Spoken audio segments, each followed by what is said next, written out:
Vous sentez-vous parfois comme si vous marchiez sur un champ de mines spirituel ? Chaque jour semble apporter son lot de défis, non pas de simples difficultés, mais des attaques ciblées qui semblent conçues pour vous faire chuter, vous décourager et vous maintenir dans la peur. Une maladie qui persiste malgré les prières, une situation financière qui s'effondre sans raison logique, des relations qui se brisent sous le poids de la discorde, une oppression mentale qui vous vole votre paix et votre joie. Vous avez prié, vous avez jeûné, mais vous avez l'impression d'être constamment sur la défensive, parant les coups d'un ennemi invisible qui semble toujours avoir une longueur d'avance. La fatigue s'installe, non seulement physique, mais une lassitude de l'âme, et le doute commence à murmurer. Est-ce que Dieu m'entend vraiment ? Suis-je destiné à être une victime perpétuelle dans ce combat ? Cette impression d'être assiégé n'est pas une fatalité. Mais que se passerait-il si je vous disais que votre posture dans ce combat n'est pas censée être celle d'une victime, mais celle d'un vainqueur ? Que vous n'avez pas été appelé à simplement survivre, mais à régner. La réponse à ces attaques incessantes ne se trouve pas dans une prière plus désespérée, mais dans la compréhension et l'activation d'une autorité qui vous a déjà été léguée. Dans les instants qui suivent, nous n'allons pas supplier pour obtenir la victoire. Nous allons nous lever, nous saisir de l'autorité que Christ nous a donnée et commencer à marcher comme il nous a appelés à le faire, en conquérant. Avant de prononcer un seul mot de prière, il est fondamental de saisir cette vérité qui change tout. Votre autorité sur l'ennemi ne dépend pas de vos sentiments, de votre force personnelle ou de votre perfection. Elle est une position légale, un droit qui vous a été conféré par l'œuvre accomplie de Jésus-Christ à la croix. Dans l'évangile de Luc, au chapitre 10, verset 19, Jésus fait une déclaration stupéfiante à ses disciples, une déclaration qui vous est adressée aujourd'hui. Voici, je vous ai donné le pouvoir de marcher sur les serpents et les scorpions et sur toute la puissance de l'ennemi, et rien ne pourra vous nuire. Analysez ces paroles. Jésus ne dit pas « je vais marcher pour vous » ou « peut-être que je vous donnerai le pouvoir ». Il dit « je vous ai donné ». C'est un acte accompli, un transfert d'autorité déjà effectué. Les serpents et les scorpions ne sont pas de simples reptiles. Ils représentent toutes les formes de puissance démoniaque, des plus petites vexations aux plus grandes forteresses. Jésus nous donne le pouvoir non pas sur une partie, mais sur toute la puissance de l'ennemi. De plus, l'apôtre Paul nous rappelle dans 2 Corinthiens 10, verset 4 que « les armes avec lesquelles nous combattons ne sont pas charnelles, mais elles sont puissantes par la vertu de Dieu pour renverser des forteresses. » C'est une arme divine, capable de démolir les constructions de l'ennemi dans votre vie.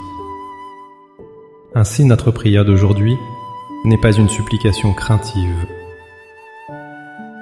C'est un décret apostolique, une application de la loi du royaume des cieux sur la terre. Nous allons cesser de regarder les vagues et commencer à parler à la tempête. Nous allons cesser de nous sentir sous les pieds de l'ennemi et commencer à le placer là où est sa place, sous nos pieds. Maintenant, avec cette vérité ancrée dans votre esprit, redressez-vous. Que votre posture physique reflète votre position spirituelle. Ne priez pas à genoux par peur, mais levez-vous en autorité. Faites de ces mots votre propre décret de victoire, votre déclaration d'indépendance spirituelle. Père éternel, Dieu des armées, je me présente devant ton trône de grâce, non comme un esclave craintif ou un mendiant, mais comme ton enfant, racheté par le sang précieux de l'agneau et revêtu de l'autorité de ton Fils unique, Jésus-Christ. Je reconnais que toute puissance et toute autorité dans le ciel et sur la terre lui ont été données, et parce que je suis en lui, je participe à cette autorité. Je me soumets entièrement à ta volonté, à ton plan et à ta direction pour ma vie. Je renonce à l'esprit de peur qui m'a paralysé. Je renonce à la mentalité de victime qui m'a fait croire que j'étais impuissant. Je brise tout accord, conscient ou inconscient, que j'ai pu passer avec l'esprit de passivité, de doute et de défaite. Je dépose à tes pieds le fardeau de mes combats passés, mes échecs et mes frustrations. Je choisis de ne plus me voir à travers le prisme de mes faiblesses, mais à travers la vérité de ta parole, qui me déclare plus que vainqueur. Et maintenant, au nom puissant et inégalé de Jésus-Christ, en vertu de l'autorité qu'il m'a donnée selon sa parole en Luc 10, verset 19, je me lève. Je déclare que je ne suis plus une cible, mais une arme entre tes mains. Je prends position sur ta promesse et je déclare que je marche sur les serpents et les scorpions. Je marche sur toute forme de sorcellerie, de manipulation, d'intimidation et de mensonge. Je prends autorité sur toute la puissance de l'ennemi dirigée contre ma vie, ma famille, mes finances, ma santé et ma destinée. Toute arme forgée contre moi est dès maintenant sans effet. Je lie toute force démoniaque, tout esprit de confusion, d'oppression, de maladie, de pauvreté et de division qui a tenté d'établir une forteresse dans ma vie. Conformément à Matthieu 18, 18, ce que je lis sur la terre est lié dans les cieux. Vous n'avez plus aucun droit, aucune place, aucune influence ici. Et je délie sur ma vie les promesses de Dieu. Je délie la paix qui surpasse toute intelligence, la provision divine, la santé divine, la clarté d'esprit, la faveur et la percée. Je plaide le sang de Jésus sur moi-même, de la tête aux pieds. Le sang de Jésus est ma protection, ma purification et ma justification. Aucune force des ténèbres ne peut traverser la ligne du sang.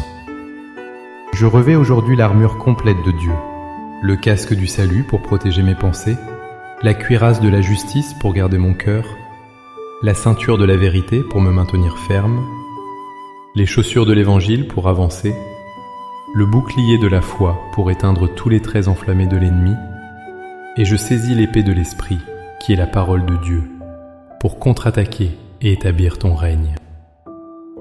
Père, je te remercie car la victoire a déjà été acquise au calvaire. Je ne combats pas pour la victoire, je combats depuis la victoire. Je reçois par la foi ma liberté, ma paix et mon autorité restaurée. La bataille t'appartient et la victoire est mon héritage en Jésus-Christ. Au nom de Jésus.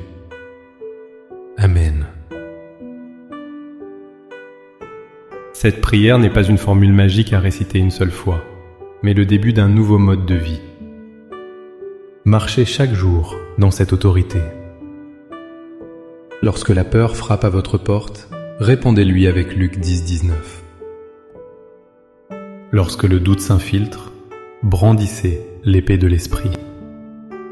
Ne tolérez plus la présence de l'ennemi sur le territoire que Christ a racheté pour vous.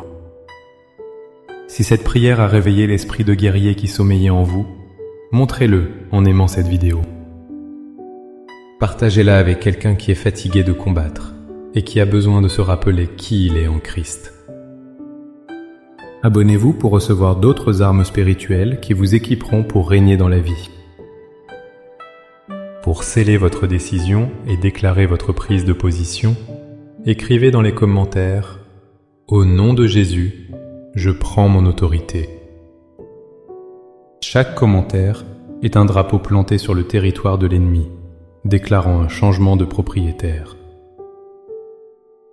Que la puissance du Dieu Tout-Puissant vous accompagne et que vous marchiez désormais non pas comme celui qui est attaqué, mais comme celui qui attaque les portes de l'enfer. Soyez bénis.